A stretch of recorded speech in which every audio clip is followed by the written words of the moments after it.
Well, good morning. Well, it's actually right at noon.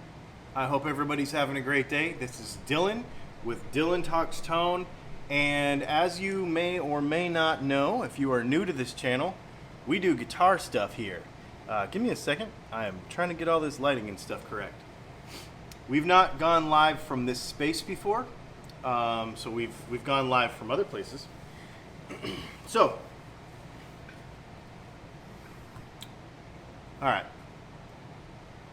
It's been a while since I've actually gone live on YouTube. My name is Dylan. This is Dylan Talks Tone. You know, on this channel we have like 400 videos all about guitar tone, guitar tech, all that kind of stuff. And for a long time, we actually had a live show on Monday nights at 9 p.m. And we kind of scaled back on that and concentrated more on our video production. And I thought, I want to go live again. I want to do more live stuff again. And so what I think we're going to do is we're going to go live on Instagram at 11 o'clock Eastern time on Tuesdays. And then we're going to go live at noon on, we're going to go live on at noon on YouTube. And the goal of this is literally we're going to do two things. One is, those of you that follow my YouTube channel that don't realize that we actually have a full service shop here. So we wind pickups. We build wiring harnesses for guitars. We build guitar cables. We have a full setup for sending out like components like pots and caps and all that sort of stuff. We ship all over the world. And then we also build custom guitars. So I've never actually shared much from the bench. So that's what this is going to be. A weekly live chat hangout at the bench at Dylan Talks Tone. And what we're going to do is we're going to start this week, since I know this is just like a surprise to you, like boom, we threw it out there. And this is going to be basically just kind of talking about what we did this week, kind of what we've got on the bench, what we're doing, and that sort of thing. And I realized that I should probably bring a laptop so that I can see your comments better, because I don't think I can see your comments very well. Let's see. So we'll have to figure that out. So that's what we're trying to do here. Is the idea is to go live from the bench for 30 minutes or so, or not that long if it doesn't take that long, or whatever.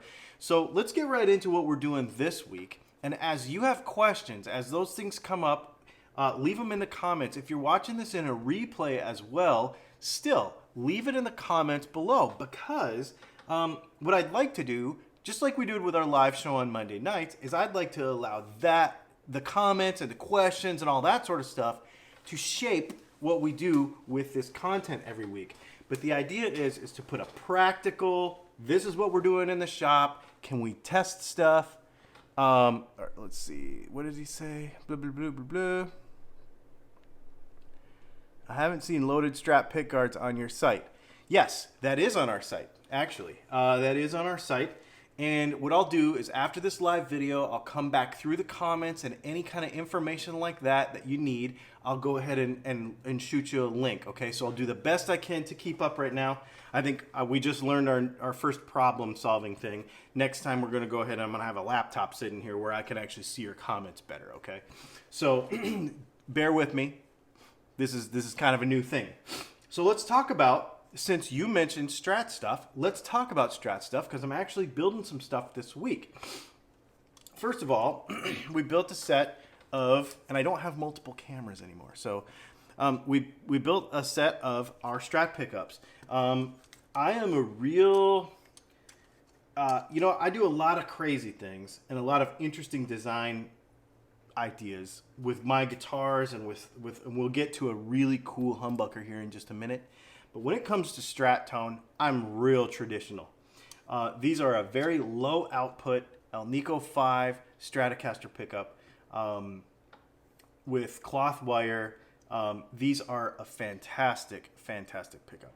It's going to give you really properly good cleans, like John Mayer cleans. But then when you hit the amp a little bit harder, it's going to give you like Stevie Ray raunch, right? But still be able to control that with your volume knob if you have good volume pods. And so these pickups, they are fantastic. The first pickup I ever made a long time ago when I started making pickups was a Strat pickup, because all I had was a Strat at the time. And so I started out with Strat pickups. The very first set of Strat pickups I ever made came out amazing. The very first set of pickups I ever made was a set of Strat pickups. And they were amazing. And they still are amazing.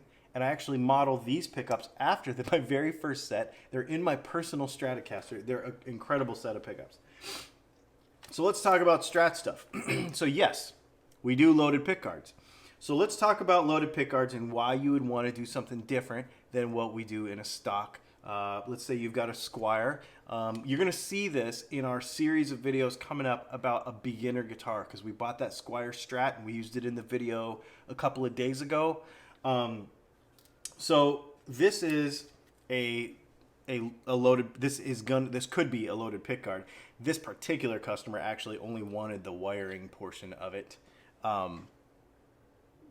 and the wiring portion of it, and he has his own pickups already. So we're just building him this part. And the really fun part about this particular setup is it's going to be volume, tone, like normal. But this tone knob is actually going to control these two pickups, and then this tone knob is going to control the bridge pickup, because he has a rail humbucker in this position, and he wants to be able to, do that separately. Because as you may know, on a Strat, this tone knob typically controls this pickup, and this tone knob typically controls this pickup, and there's no control for the bridge pickup. So I like this, controlling both of these with the top knob and then the bottom knob controlling the bridge pickup. I saw somebody ask, what is my favorite wire coating for pickups? So if I'm assuming you to be asking this particular question, it is the actual coating on the coil wire. We use poly. We use poly coating on most of our pickups. We could do a whole thing on this if this is something that you're interested in. We have a video on it. Plain enamel wire, which is actually, I say that, and now I've got a plain enamel pickup too. So this purple brown looking stuff, because these are clear bobbins, is plain enamel. This gold looking stuff right here is poly. The difference being, it's a different chemical makeup, and until a few years ago, it was really the only way to get a coating on the wire that was thin enough that gave you the coil dimension and the correct capacitance for the wire. It was the only way to get that and get that vintage sound was with this plain enamel wire. But now the poly wire has gotten so good and the coating has gotten so good that it's really 6 of one, half a dozen of the other. To tell you the truth, the only reason I used plain enamel on this particular humbucker is because of the looks, to make it look like that.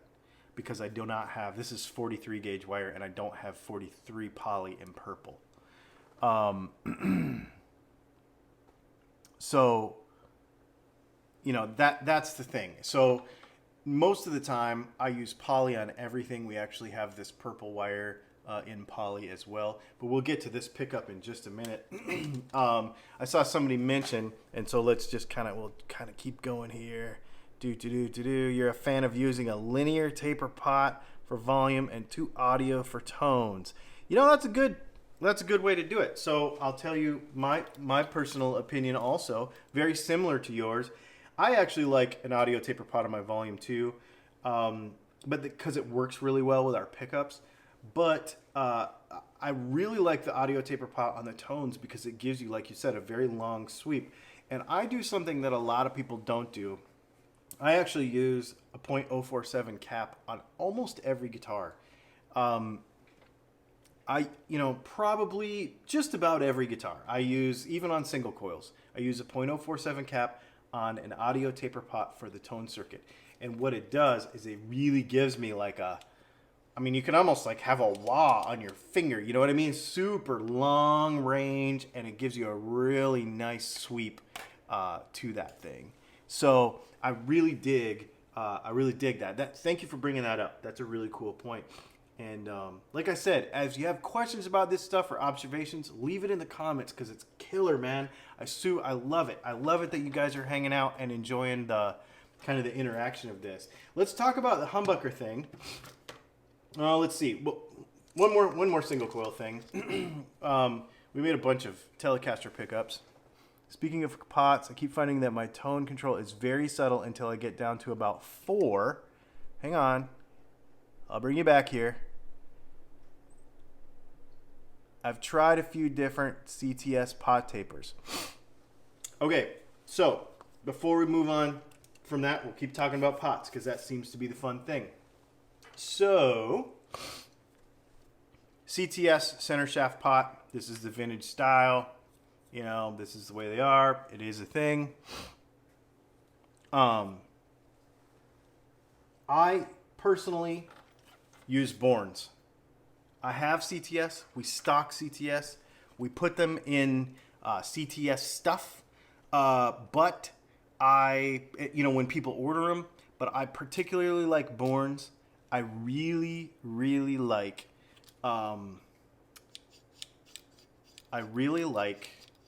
the taper and the feel of Bournes. If you're having trouble with taper and you're having trouble with the feel of the pot and what you think it does, hit me up and try some Bournes pots. I think you might really like them. I see we have one of our customers is on here, Phil. He actually has one of my custom guitars, and he was just saying that he really likes the taper of the pots and the feel of them. They're very, very smooth, and the effort is very low, and the taper is a little bit different. I'm a fan of Bournes pots. I will tell you the only reason I stock CTS pots on the website, the only reason, is because some very traditional folks will not put anything else but CTS pots in their guitar. I don't agree.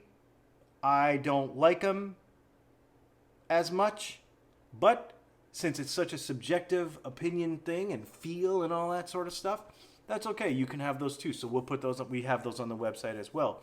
I personally, Bournes fan.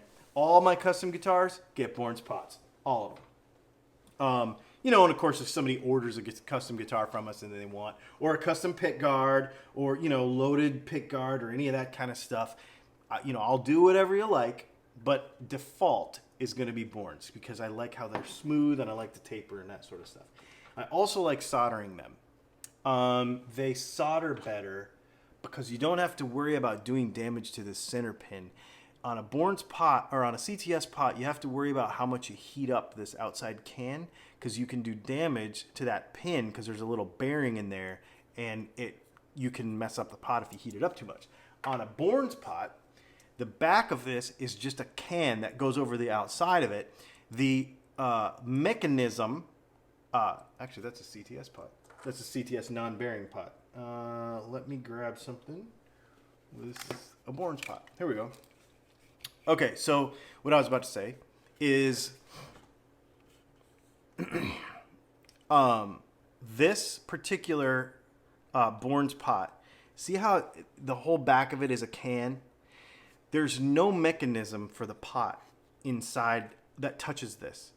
All of the mechanism is on the bottom of the pot. So when you solder this and you get it hot, it doesn't do damage to anything inside because there's nothing of consequence touching it. So you can't, I'm not going to say you can't accidentally ruin it. You can accidentally ruin just about anything. But it's easier to ruin a CTS pot than it is a Bournes pot when you're soldering it. So that also makes it really nice depending on how you like to do your wiring. Somebody asked about tarback humbuckers. I do not know what, I've heard of them. I am not familiar enough with them to speak with any kind of authority or knowledge about that. I'm sorry. I just don't have, I don't know. And I'm just going to tell you honestly, I don't know on that. I tell you what, let's talk about, since we're talking about, I'm going to leave humbuckers for the last because these are my favorite and I'm really stoked. And we're actually going to leave Bigsby's for the last. We're going to talk about Bigsby's too. So one of the other things we do here at Dylan Talks Tone, and I've done a bunch of this week, and so we can talk about any of this stuff. And like, so as we do this, if you're like, I actually want to learn how to solder that, maybe we'll do that next week. Put it in the comments. I mean, I want you to shape what this is going to be. I'm just showing you what I've been doing lately because this is episode 1 of At the Bench with Dylan Talks Tone. Episode 2 might be, show me how to solder a capacitor to a pot, and we'll do it live, okay? So, you know, just as we're talking about this stuff, know that every week's not going to just be talking about what I'm doing. I want you to be able to shape what we're talking about here. Anyway, so this is a custom wiring setup, and you know, it looks kind of sloppy because it's not in a guitar, but a lot of times when somebody orders a setup from me, they'll give me inch dimensions, like, you know, it's X amount of inches between the pots, and I have to leave a little bit of extra, you know, because you never know if it's 100% perfectly right, you know, anybody pulling on any cables or wires or anything. So that's why it looks a little bit kind of long, probably longer than it should be, but it will make it very easy for him to assemble this guitar. So what we've got here is 2 push-pull pots, here and here. This is the volume, this is the tone. We got a Switchcraft, this is Bourne's pots. We've got a Switchcraft switch here for a 3-way pickup selector, and then we've got a Switchcraft output jack, and he is going to pair this up with a set of humbuckers. If you need custom wiring for your guitar, please let me know, because we do this stuff. It's super fun. And if you want to learn how to do it yourself, if you want to just say, hey, send me the parts and I'm going to try to figure it out myself, we are more than likely able to do that for you. The more solder videos, the better. That is good to know, Phil. I really appreciate that input. We've only done a few soldering videos, and we could stand to do some more. So maybe we will do that. So maybe next week, we will, on Tuesday at noon, we'll go ahead and talk about how to solder. And maybe we'll pull off some simple soldering tips and a few little, you know, pointers, okay? Maybe we'll do that. We'll do some soldering stuff next Tuesday. How about that? That's a great idea. So he bought this wiring harness stuff to go with these humbuckers. These are probably the most popular, well, maybe not anymore, because we just came out with a new one that is about to blow it away. And a Tele 4-way setup, we could talk about Tele 4-way setups as well. Absolutely. This is my center punch humbucker. So what this does is this pickup is made specifically to coil split. If you like to coil split on your guitar, but you are sick of the volume dropping every time you do it, and it's sounding weak and stupid, this is the pickup for you. Because what we've done here is we've used 2 different types of wire. And this is a 10.6K pickup. It sounds fantastic. Got a nice mid-range punch to it. That's why we call it the center punch. It does everything from smooth jazz to AC/DC. It's super, super, super versatile. And then when you pull that coil split, this pickup, this part of the coil right here, actually has more wire on it because it has a smaller gauge wire on it. And so it still works as a humbucker, even though this side is wound different. But then when you just use this side, it's like a neck strat pickup-ish. It sounds great. So he wanted a bridge and a neck position. Actually, it's this way. Bridge and a neck position to work with his guitar, and this wiring setup to go with it. So we put together a whole little package for him. It's pretty awesome.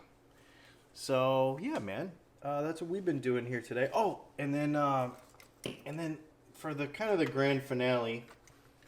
And if you guys have any questions, shoot them in the comments, and I will scroll back before we get off of here to make sure I didn't miss anybody. So keep hitting me with questions and comments and what you would like to see on our little Tuesday live from the bench at Dylan Talks Tone, because this is really fun. It's already been fun. It's already been kind of maybe more what I should do more than the Monday show that we did before,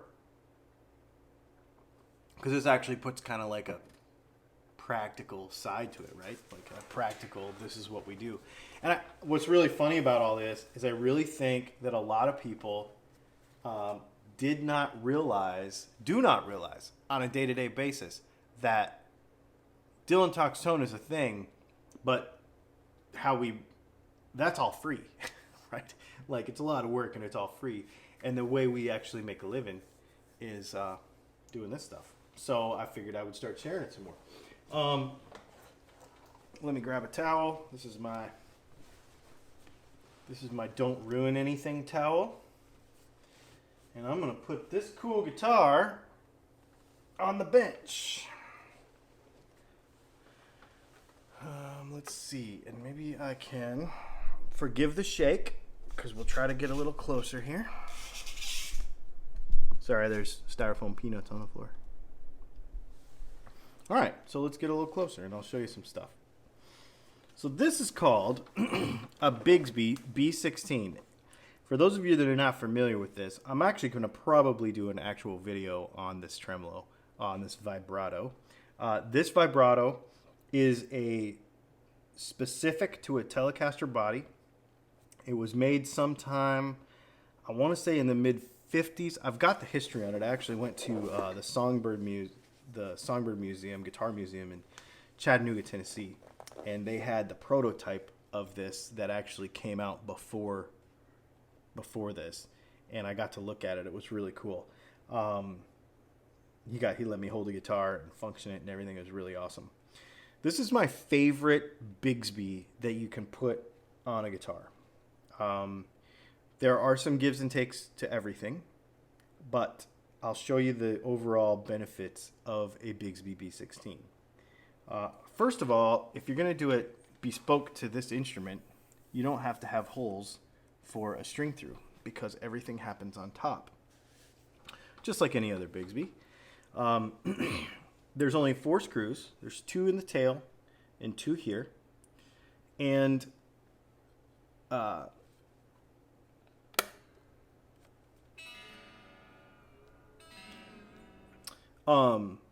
the way this works is really interesting. On a normal Bigsby, there is another bar here, right? And then you have your saddles. And if you retrofit a Bigsby to a guitar, a lot of times people will have these saddles, and the strings will go back and forth across those saddles. And then you also have this idler roller right here in a normal B5 or a B7. Now, the B16 does not have either of those things. So even though this looks like a friction point, because this is the saddle, I'm going to try to get this up a little closer for you. Even though this is like the friction point because it's the saddle, it's actually not a friction point, because the bottom of this bridge is actually machined to a curve, and the inside of these holes is actually bigger than the posts, so that when you function this and it goes up and down, there's no friction on the strings because the saddle actually rocks back and forth. It's really, really cool. And there's no friction here because there's no idler. So what you have is, as long as your nut is cut correctly, this to me is the most tuning stable Bigsby of all of them on a Telecaster, because of the way it works. Now, it's a little bit more involved to set it up. It's, and the downside to it is that this right here is not a pinned bridge.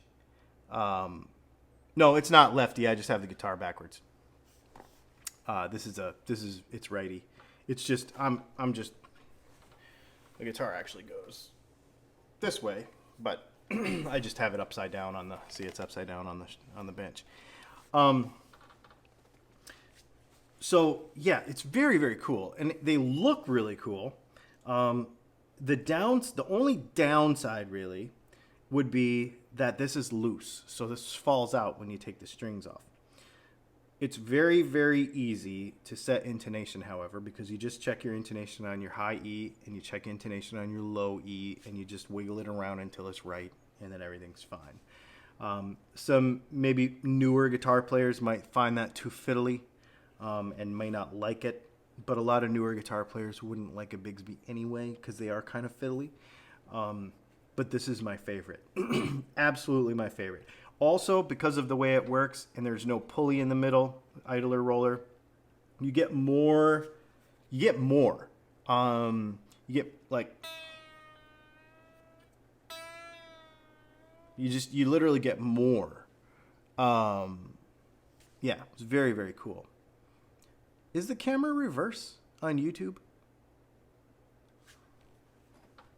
Let's talk about that. Oh, the camera is reverse on YouTube. Look at that. It sure is. All right. Hashtag Lizard Spit. We carry Lizard Spit products on the website. Best guitar maintenance products ever. I really like the guy that owns it too. He's a really cool guy.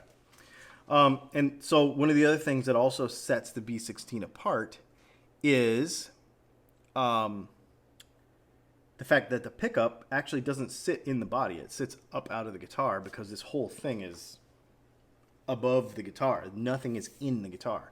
Now you still have the hole there where the pickup goes because it kind of sits down in there, but it's mostly up above on top of the guitar, which means that it necessitates about a 6-degree neck angle here. And so you'll end up having a little bit of a shim. But truth be told, every Telecaster needs a little bit of a shim to be right. And if you go back to early vintage Telecasters, they used a piece of paper. It was basically a piece of cereal box. And they put it in the neck pocket because even Fender knew that to shim the guitar was a better way to go. The only reason they didn't put neck angle in it is it was easier to put a shim in it than it was to machine it that way from the beginning. Now that we have CNC machines, we can program it in there and cut it the way we want it to, and then you don't have to have a shim. But on this guitar, you always kind of need a little bit to tune it correctly, like to make it exactly how you want it. Because one of the things that affects whether you need a shim or not, even in a regular Telecaster with no Bigsby, is the fretboard and the fret size. So if you have a slab fretboard, like a rosewood slab, and you have and big frets, chances are you're going to need a shim. So, or vice versa. It just kind of depends. It just depends on the radius of the neck. It depends on how deep it sticks up out of the neck pocket because of the fretboard and the fret size, and so that sort of thing. So super fun, really fun stuff. Anyway, I wanted to share this with you because it's just totally different, super fun thing. You can go to our Facebook page. Are you familiar with the 8515 low turn humbuckers and what low turns? So there are certain buzzwords on the internet that I do not care about at all.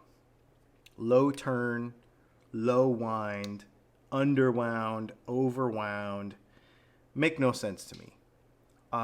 They're marketing terms that just really confuse people. I will be specific and tell you what the DC resistance of a pickup is. But I will also tell you that it doesn't much matter. How it sounds is how it sounds. How did you compensate for the fretboard curve and the bridge? Well, I'll tell you a little funny story.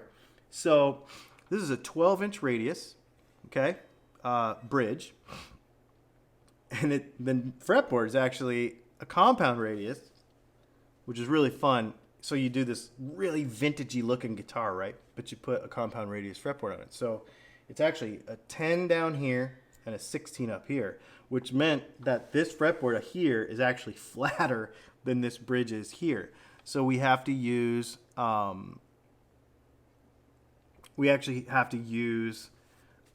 file. So basically what I do is I set up the guitar, I get it as close as possible, and then usually I use the high E and the low E, look at where we're at, and then I find out, oh, we're going to have to bring the center down, and then I use a file and bring the center down. If it's a different radius and it's really curved radius, like a 7 1/4, Then we'll use the middle as the gauge and bring the outsides down. It's just a matter of, and you just take this isn't a 3-angle file, but you take, a small 3-angle file and just sit here and shape it. And also, you have to do that anyway, because we can't adjust the intonation separately on these saddles. And in order for the intonation to be 100% correct on these saddles, a lot of times what I'll have to do is actually move the bridge forward more than I'd like to, and then actually file back the angle. So I literally, one at a time, will go through here. I'll move the bridge forward, and then I will change the angle of attack on the bridge for each string to set the intonation perfectly. So a lot of people ask about that because they say, well, how can you set the intonation on this? It's actually very simple. It's very simple, but it just takes some time to do that initial setup. If you were going to change string gauges like really, really drastically, then I would probably just get another saddle and just reset it up with that string gauge. In fact, we shipped this guitar. This is a saddle that has to be made for non-wound G, because a regular Bigsby B16 comes with a saddle that's made for a wound G. So you have to actually make a different one because it's a completely different shape. That's a good question, though. Thank you so much for that question. Hang on, let me go back here really quick. Are you familiar with the Duesenberg Grand Vintage Bridge Humbucker? I am. I have played it. It's okay. It's good. You're always going to hear me complain about factory humbuckers. You're always going to hear me complain about them being a little bit flat and a little bit muddy, because clarity and definition is such a pet peeve of mine.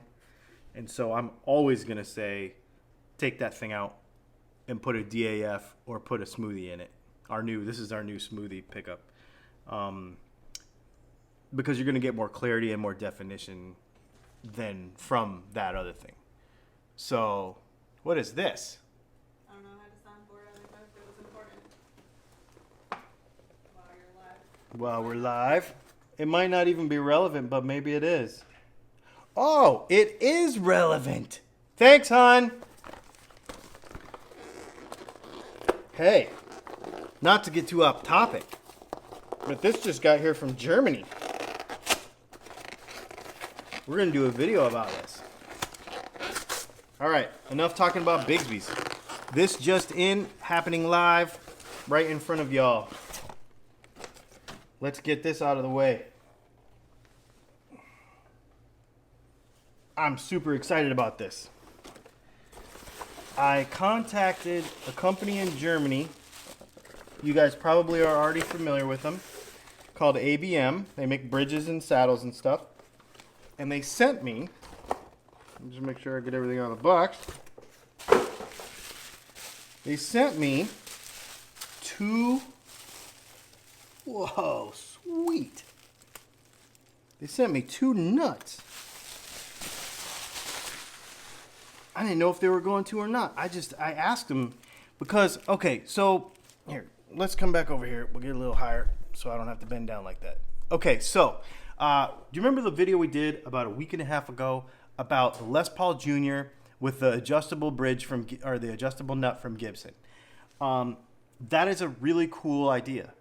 The only reason that went wrong for Gibson is because they used brass and it wore too quickly, and then there was no adjustment for it. And so these are brass, but they're just done a little differently.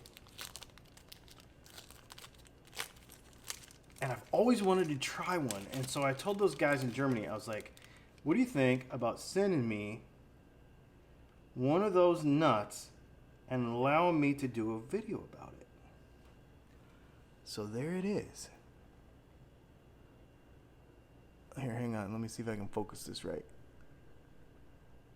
Maybe I can't. Anyway, this is a nut for a fender. And there's little screws on each of the strings with really finely tuned machine screws that allow you to actually turn each string separately and set the nut height on this brass nut. And as it wears, you can adjust it. This is really, really cool. So they sent me one of those for a Fender, and they sent me one for a Gibson. So there's your wider one for a Gibson. Super cool, man. But Gibson will send you a titanium nut for free. They will. No, they sure will. And I think they're really cool. So I'm going to go ahead and I might put this in that telly right there. I might take that nut out and put one of these in there. Super cool. I'm super excited about this. Well, there you go. Fun last minute cool things happening at Dylan Talks Tone. I'm really excited about this, actually. Yeah, they're really I don't have any tools at my bench right now.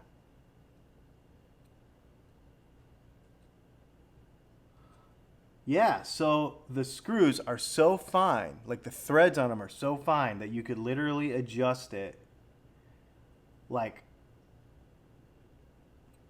I mean, thousandths of an inch at a time. Really, really cool.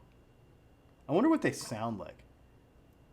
That's going to be the thing too, is to see what they sound like. Because the nut is such an important part of your guitar tone. So I'm very interested to see what they sound like. Really cool though. That is really awesome. I'm super excited about this. I'm glad you guys were able to see this as I took it out of the box. Tomorrow, I get a new amp. Tomorrow, we ordered a Katana Mini. So we're doing this whole series on, yeah, that is so neat. I could fiddle with that for a couple hours. We're doing this whole series on beginner guitars. I think too much of the internet tries to tell beginners that they need all this junk to play guitar, and honestly, they need a $200 Squier, and they need a little amp that they can put batteries and headphones in so that they can learn without distracting their family and friends. So we ordered a Katana Mini. We used proceeds from our Patreon to order a Katana Mini to review. And I think one of the other things I'd like to figure out how to do, and I don't exactly know how to do it, and maybe I can get your thoughts on this, since I've got a few of you here watching. Let me know what you think of this.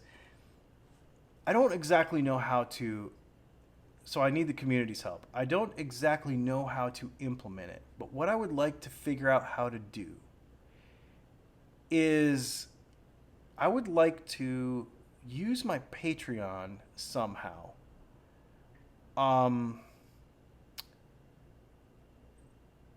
To basically raise money to buy stuff to review. But I want to keep it more simple, right?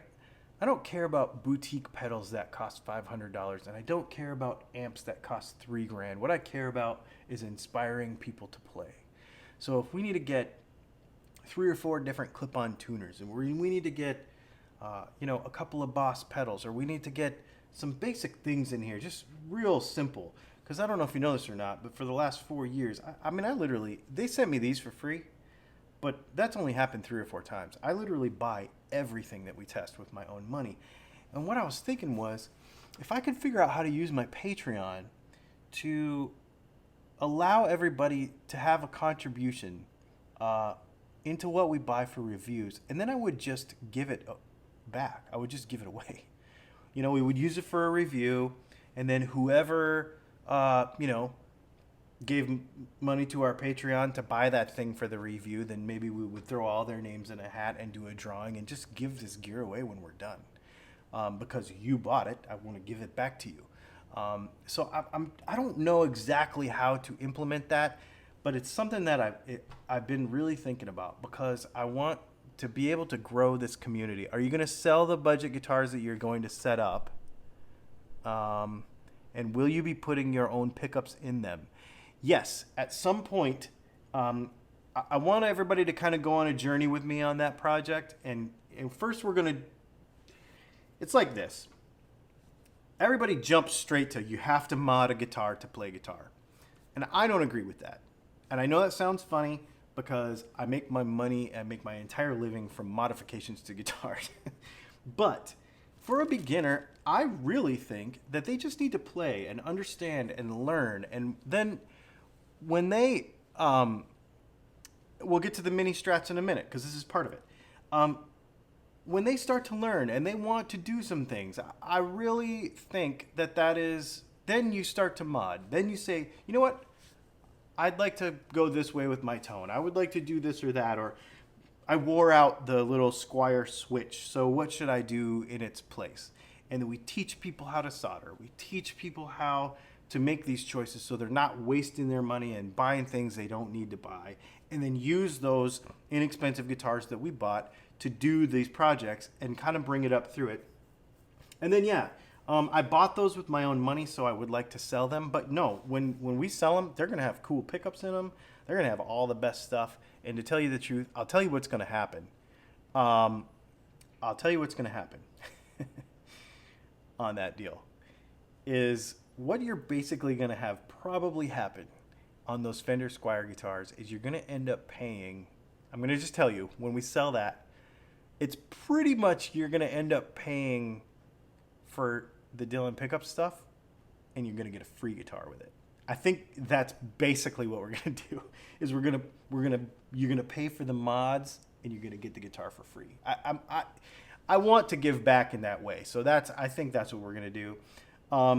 Please leave in the comments what you think we should do about this whole Patreon thing, and how you think we should structure it, and share this video and this idea with everybody that you can think of that would benefit from this, because I really want to do it, but I don't know how. I don't know how to implement it in a way that is fair. We want to stay with the process of how we make guitars. We don't want to step outside of, and I want to do it with a good giving spirit. It's not about making money for me. Obviously, I make a living. This is what we do for a living. Yes, you should be able to watch this in replay later. So yeah, man, I really appreciate everybody hanging out. Thanks a lot. This was really fun. This was a fun first time. We're going to do it again. I got some ideas. If you want to learn how to do something specifically, now mind you, we have an iPhone on a stick, okay, and a microphone. That's all we have. So low production value. I won't be able to get super fancy. But if we need to get fancier, then we'll make a proper YouTube video and we'll shoot it with all the cameras and do all the normal thing like we normally do. But for the live thing, if you want to learn how to do something, if you want to see us do something in the shop, maybe we wind a pickup, maybe we solder some stuff together live, maybe we do whatever. Just remember that the production quality is going to be kind of low because it's an iPhone on a stick. But put in the comments what you would like to see us do as part of this. And how I want you to be involved. I want you to shape this entire thing because it's way more fun that way. We have 21 people watching right now. It was been up to like 30 people at a time. I just feel like this is way more fun than the other thing that we were doing in the studio before, but I want you guys to do it. I want you to shape it and tell me what to do with it all. Super fun stuff. So share this video. Tell people about it. Tell them we're doing this on Tuesdays at noon, and tell them also that that we would like to hear from them, beginner guitar players, all the way up to whatever, how we could implement a program where everybody kind of contributes, and then we give it right back, where we do a review, we do a thing, and then we shoot a video about a pedal or about a whatever, who knows what. Some kind of guitar piece of gear that's truly helpful. And then let's say 15, 20, 30 people donated the money to buy the things for that review. And then we would just do a drawing and just give it all away. That'd be super. I would love to do that. I would so love to do that. It'd be super fun. Because I don't need anything. I don't need that stuff. I just want it to share it and learn it with you. I want to learn and share with you guys, but then just give it right back because I don't need a shop and a house full of gear. I just, that would be bad. So it would be way more fun. And you asked earlier, Danny, you asked earlier about the mini strats. So we have 2 mini strats. You're going to see those in a video probably next week, because along with this beginner guitar thing, we're going to talk about how to choose the right guitar. So we talked about, making sure you don't need an expensive one this week, but we're also going to talk about sometimes you do need a little guitar, right? Sometimes a 3/4 size guitar is the proper thing to do. And it's not always, but sometimes it is. And so we're going to talk about that as well, because those guitars were only like $119. A viewer actually sent me those guitars. Those were actually, we may give one of those away too, because a viewer actually bought those guitars and sent them to me, and just said, make videos about them, inspire new players to play. So you have no idea how much it means to me when people do that, because the YouTube thing is not, and I'll say it over and over and over again, the YouTube thing is not about making money. I don't make money making these videos. I do meet new people, and of course we get new customers from it and stuff like that. But the buying the things and reviewing the things, and I don't care about all that. I want to learn it with you and then give it back to you. That's what I want to do. So I really appreciate everybody who's been hanging out with that. Yes, I do have a Patreon. There is not different content on Patreon right now. It is just sitting there. So if that is a question, the other thing I need to know from you is suggestions from you about what you want to see on Patreon. This has been the challenge for me. I started a Patreon, we did some stuff over there, and I thought, how do I make, this has been kind of like, I was talking to my wife about this yesterday. It's like, how do I make that content exclusive to those of you that would pay for that, or that would contribute to this thing I want to do? So I guess I want to know from you what content you would like to see from me that we would share exclusively over there that would be of value to you. And maybe that is where we put practical how-tos, like how to solder this thing, how to check resistance on a pickup, how to, I don't know, whatever it is, please give me some input on that, because that's where I'm hung up. I've given away free information for 4 years, 467 videos or something. And so I would like to make the transition into sharing some more exclusive content, and then using the proceeds from that to give back to the community. But that's where I'm hung up. I don't exactly know. No, we don't do the live broadcast anymore, and I'll tell you why. Because it was not growing. I want to do things that are beneficial and that are continue to grow, and that we share more and more and more of what we do. And it wasn't growing. And it was at a time slot that I felt was not super easy. Right now, we have more viewers today. We have more viewers today on this than we did on an average week of that thing after doing it for 6 months. And I feel we could grow this into much more practical and much more valuable content, what we're doing today, than we did from our live show before. And it'll be much simpler, and it'll be easier for me to do because the time slot's better and I can be more consistent about it. I know that Leslie's not here. That sort of sucks because she's super fun to have here. But yes, it is a thing. So Europe was asleep at your 9 p.m. time. I know. And we were missing that, So, yeah, put all this together. Everybody, you have no idea how much this was like a shot in the arm today. I was having like a Tuesday today. I was having a Tuesday today, and I was like, I'm going to go do this thing at noon. And I hope some people watch it. And I hope some people get some ideas about what we can do in the future. And so do that. Put in the comments below. Continue to have a conversation about what we can do to make this thing really into something that is of value. And give me some ideas on the Patreon stuff. Here, hang on. Are factory pickups bad by nature? They seem to be the first things to get replaced. that is a really good question, and we will talk about it. That is a great question. What I would leave you with now, as everybody goes along on their day, is do me a favor and share this video, please. I've been telling people this lately, that even if you can't buy products from us, even if you can't support us in any other way, hitting the share button and hitting the subscribe button is the most powerful thing that you can do, because it gives us the power to do things like call somebody and say, hey, can you send me a little part so we can do a review on it? And it's free. All you have to do is hit share and like and subscribe and that sort of thing. So I really, really, really appreciate it when everybody does that. Because like I said, we pour our own money into this. And so that is what gives us the leverage to do what we want to do. Identifying north. Oh man, that's a great question. We have a video on that, but I'll show you how to do that live. That's another good one. I'm going to go back through these questions, okay? And we're going to take note of them, and we're going to put a little program together for next week at noon on Tuesday. This was fantastic. This is exactly what I want. Please continue the conversation in the comments. Share this video. Think about how we can make this Patreon idea work. I really want it to work so that we can share more stuff, more practical stuff that takes gear buying and whatever, but then give it right back to you.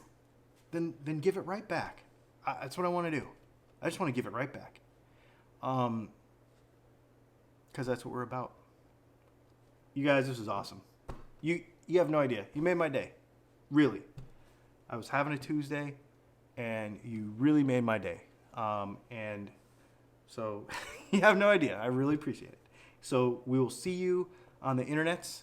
Make sure that you go like our Facebook page, facebook.com/DylanTalksTone.